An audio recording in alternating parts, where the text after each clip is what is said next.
Today we're going to go over changing the 5 micron filter in your Ozone Pro chiller.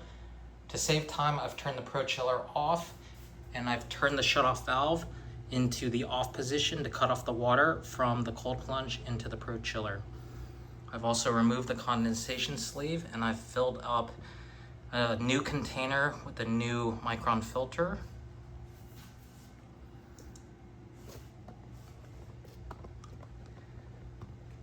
So to unscrew, you're gonna twist clockwise. There's gonna be a bit of water that comes out of the top. This is the water that's still stuck between your hose and your Pro chiller.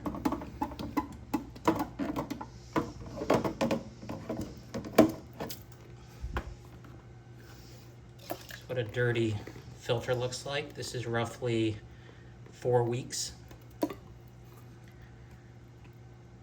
This is your new filter. Now you'll notice that it's submerged.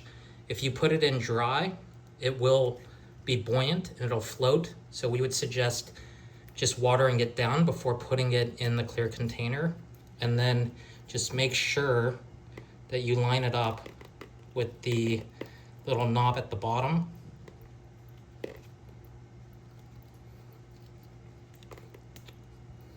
So this is now flush. You'll see it's kind of peeking out the top, maybe a couple millimeters. You're gonna line it back in place.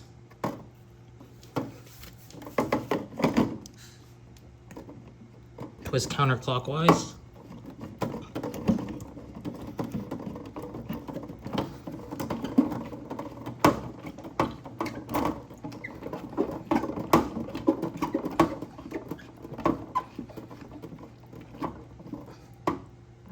At this point, you'll notice that the water is filled to the top.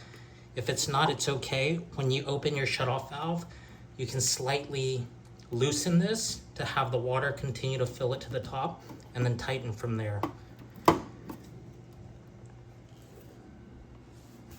Now we're going to turn the shutoff valve back on to let the water go into the Pro chiller. You're going to turn your Pro chiller on.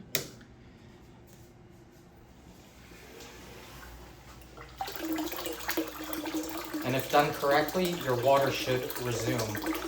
If you do not see water going back into your plunge, we likely have airlock,